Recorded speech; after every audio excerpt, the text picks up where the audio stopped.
Assalamualaikum warahmatullahi wabarakatuh. Alhamdulillahirabbil alamin, wassalatu wassalamu ala habibir rabbil alamin wa ala alihi wa sahbihi ajma'in, amma ba'd. Pertama-tama marilah kita panjatkan puji syukur kita kepada Allah Subhanahu wa taala yang mana pada saat ini kita masih diberi kesehatan oleh Allah Subhanahu wa taala sehingga kita bisa berkumpul di dalam majlis ini dalam keadaan sehat wal afiat. Salawat serta salam semoga tetap tercurah kepada junjungan kita, Nabi Muhammad sallallahu alaihi wasallam beserta kepada keluarga, sahabat serta pengikut beliau ila yaumil qiyamah. Yang ulun muliakan Abah Habib Abdul Halim bin Muhsin Bahasim, dan kepada Bapak RT dan bapak-bapak dan ibu-ibu serta kekanakan yang ada di bawah, jangan ribut. Dengan kita bersyukur kepada Allah Subhanahu wa taala, pada malam hari ini kita dapat mengadakan peringatan Isra Mi'raj Nabi kita Nabi Muhammad sallallahu alaihi wasallam. Bapak-bapak dan ibu-ibu yang berbahagia, kita sudah sering mendengar di mana-mana, di masjid, di musala, di majlis taklim atau di rumah. Banyak beberapa guru, ustadz, para kiai, para habaib sudah menyampaikan tentang kisah Isra Mi'rajnya Nabi kita Nabi Muhammad sallallahu alaihi wasallam. Kisahnya sama aja, cuma kadang-kadang ada yang ditambahi, ada yang dikurangi masing-masing. Nah, tadi sudah dibacakan ayat suci Al-Quran tentang terjadinya Isra Mi'rajnya Nabi kita Nabi Muhammad sallallahu alaihi wasallam. Subhanalladzi asra bi 'abdihi. Subhan artinya maha suci. Nah, makanya kita kalau melihat sesuatu yang luar biasa, nah kita dianjurkan mengucapkan subhanallah. Subhanallah, ada sesuatu yang mengagumkan. Nah, kita dianjurkan mengucapkan subhanallah. Nah, di dalam ayat ini Allah memulai dengan subhanalladzi asra bi 'abdihi. Maha suci Allah yang telah menjalankan hambanya, yakni Nabi kita Nabi Muhammad sallallahu alaihi wasallam, dari Masjidil Haram ke Masjidil Aqsa yang ada di Palestina. Nah, dalam perjalanan ini dari Masjidil Haram ke Masjidil Aqsa, di situ Allah banyak memperlihatkan kepada Nabi kita bermacam-macam. Nah, makanya ada yang mengatakan kalau malam Lailatul Qadar itu dinamakan malam Al-Syahrin, malam yang lebih baik daripada 1000 bulan. Tapi kalau terjadinya Isra Mi'raj ini adalah malam yang lebih baik daripada 1.000.000 hikmah yang terjadi kepada Nabi kita Nabi Muhammad sallallahu alaihi wasallam. Karena dalam perjalanan Isra Mi'raj itu banyak Allah memperlihatkan kejadian-kejadian yang tidak pernah dilihat oleh Nabi kita Nabi Muhammad sallallahu alaihi wasallam. Di antaranya, kita ambil di antaranya saja yang diperlihatkan oleh Allah dalam perjalanan Nabi dari Masjidil Haram ke Masjidil Aqsa. Di situ Allah memperlihatkan kepada Nabi kita, dalam perjalanan itu Nabi melihat satu kaum di mana mereka menanam dan memanennya hanya dalam sehari saja. Nah, tanam sehari, ambil sudah, petik dah buahnya. Misalnya nanam durian, hari ini nanam, besok sudah berbuah. Nah, ada enggak sekarang ini? Ada enggak kira-kira? Menanam hari ini, besok panen sudah. Misalnya nanam rambutan atau durian, hari ini nanam, besok panen sudah. Masakan rambutan enak, nyaman-nyaman dulu. Adakah kira-kira? Ada kan? Nah, dalam perjalanan ini Nabi diperlihatkan satu kaum mereka menanam hari ini, besok panen sudah. Nah, ketika itu Nabi SAW bertanya kepada malaikat Jibril, kenapa? Wahai Jibril, siapa mereka itu yang menanam hari ini, besok panen? Siapa itu? Nah, ini kepada kita juga, Nabi kalau kada tahu bertanya. Nah, artinya kita kada tahu juga bertanya, jangan berdiam. Karena dikatakan as-su'alu miftahul ilm, katanya. Bertanya itu adalah kuncinya ilmu. Artinya tadi kada tahu, bertanya jadi tahu. Nah, jangan berdiam.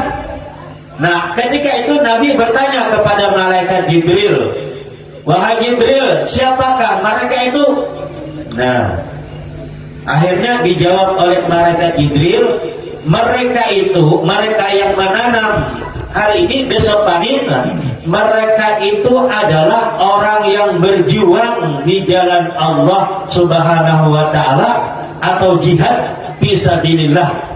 Itu siapa yang berjihad, berjuang di jalan Allah, nah, sama dengan orang yang menanam hari ini, besok panen buahnya, memetik hasilnya, saudara. Kebaikan mereka dilipat gandakan dengan 700 kebaikan. Siapa berbuat kebaikan, maka akan dilipat gandakan oleh Allah dengan 700 ganda, dilipat gandakan oleh Allah. Dan siapa yang menafkahkan hartanya di jalan Allah, nah, maka akan dilipat gandakan oleh Allah Subhanahu wa Ta'ala. Nah, mudah-mudahan kita bawa menurut sedikit, paling ada bisa berbuat kebaikan apapun itu. Nah, berbuat kebaikan banyak jalannya, berbuat kebaikan. Nah, akhirnya ketika itu dalam perjalanan Nabi sampai di Masjidil Aqsa di Palestina. Nah, ketika itu Nabi sampai di Baitul Maqdis Palestina, Nabi sholat, langsung aja jalannya sampai habis. Kisahnya kalawasan gitu. Nah, langsung ketika sampai di Masjidil Aqsa, Nabi dibawa naik. Nah, dibawa naik ke langit.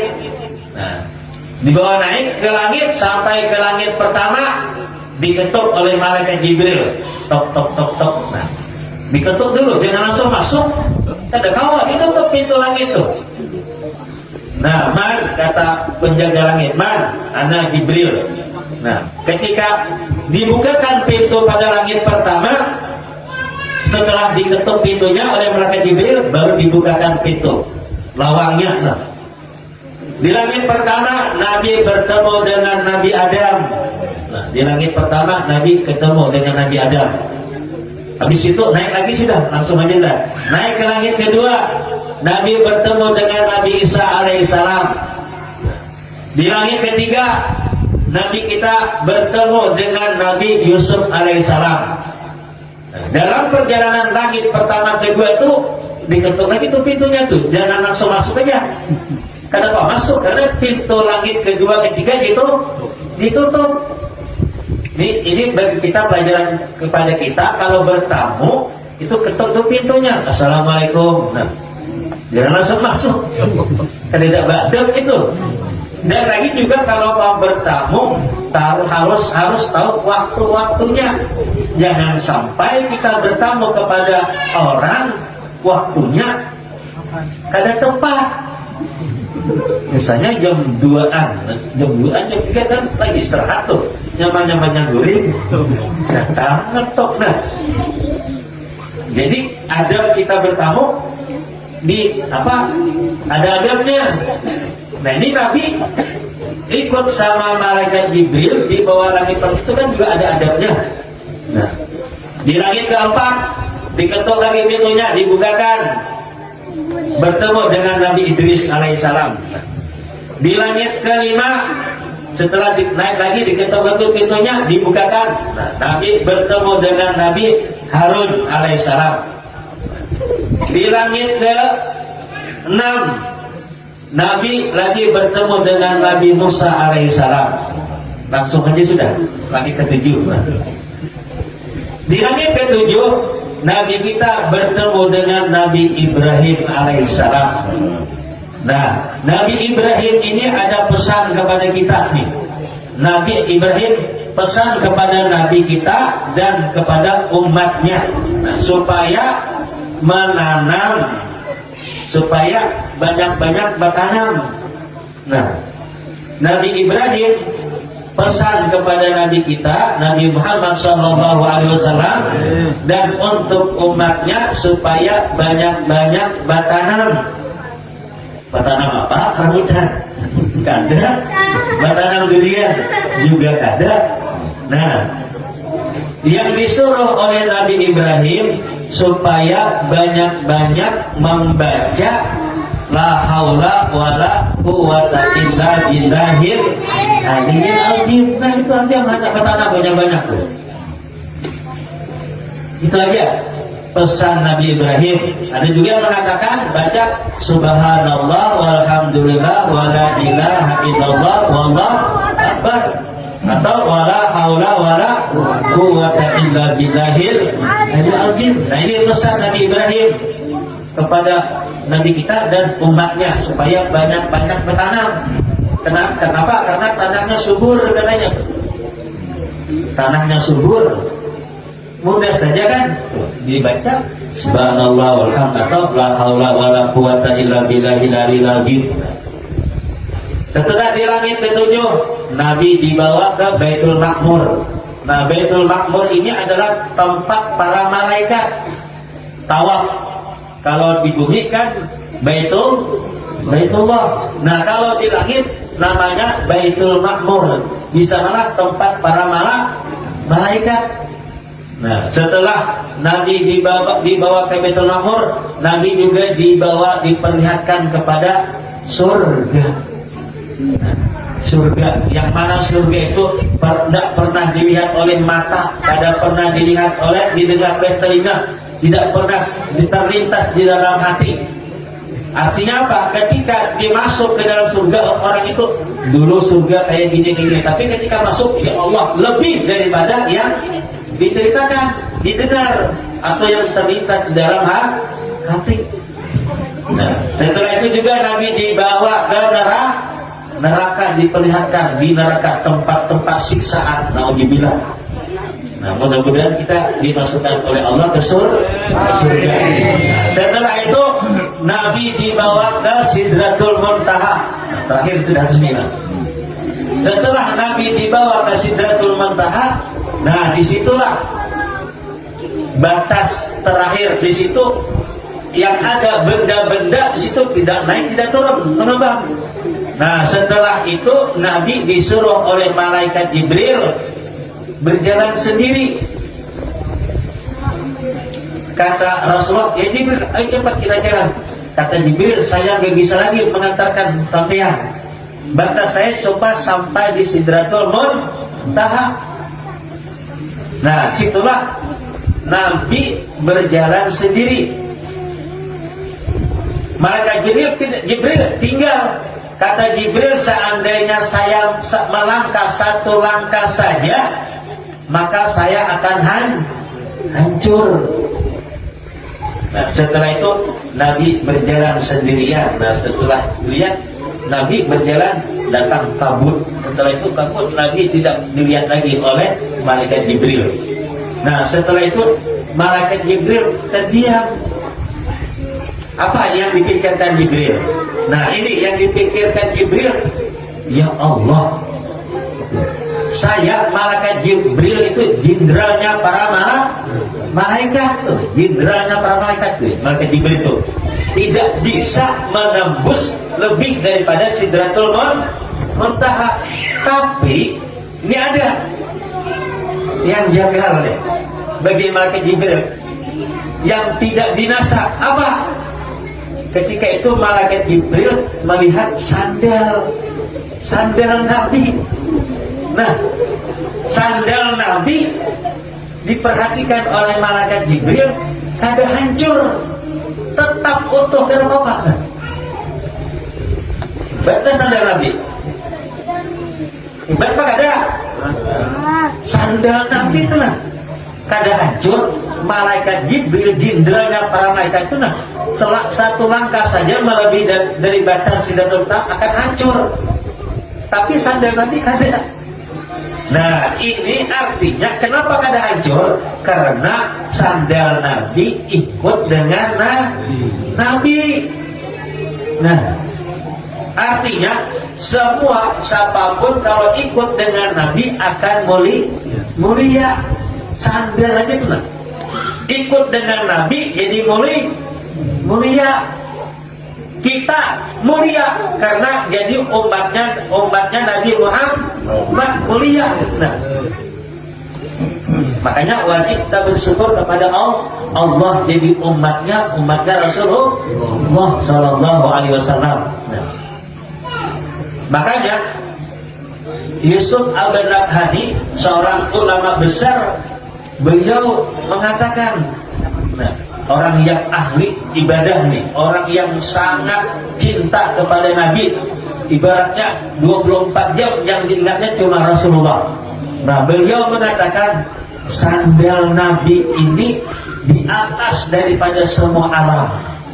Nah, sandal Nabi ini di atas daripada semua alam, karena semua ini langit berapa 7 lapis langit terus ikut sama Nabi sampai Nabi menerima perintah salat 5 waktu ikut sama Nabi karena tadi dipakai oleh Nabi. Nah, juga kata beliau semua alam dunia ini di bawah sandal Nabi. Nah, saking mulianya. Nah, siapapun orangnya kalau sudah dekat sama Rasulullah akan mulia. Nah, mudah-mudahan kita bisa dekat dengan Rasulullah dengan cara banyak-banyak membaca salawat kepada Rasulullah. Nah, ada salah seorang bertanya kepada Rasulullah, ya Rasulullah, mata saat kapan kiamat ini? Ya Rasulullah, kapan kiamat? Biar Nabi ikam kiamat apa yang dibawa? Banyakkah bawa ibadah? Banyakkah sudah sembahyang? Ya Rasulullah, aku kada punya apa-apa. Cuma katanya aku punya Allah, aku cinta kepada Allah dan cinta kepada Rasulullah. Nah, disitulah Nabi mengatakan almaru ma'aman ahab. Seseorang itu bersama orang yang dicintainya. Nah, kita cinta kepada para ulama, kita akan berkumpul dengan para ulama. Kita cinta kepada orang alim, para ulama tadi, para habaib, kita nanti berkumpul dengan mereka. Kita cinta kepada Rasulullah, nanti akan bersama Rasulullah Sallallahu Alaihi Wasallam. Nah, jadi terakhir intinya Nabi menerima perintah salat 5 waktu. Nah, makanya Nabi Isra Mi'raj cuma menerima perintah salat 5 waktu. Makanya dikatakan as-salatu mi'rajul mu'minin. Nah, mi'rajnya orang mukmin itu salat. Nah, kalau kita ada Isra Mi'raj salat. Nah, mungkin sampai di sini saja dari ulun. Kurang lebihnya ulun banyak-banyak minta maaf. Ta'ala kita ridho. Wabillahi taufiq wal hidayah. Assalamualaikum warahmatullahi wabarakatuh.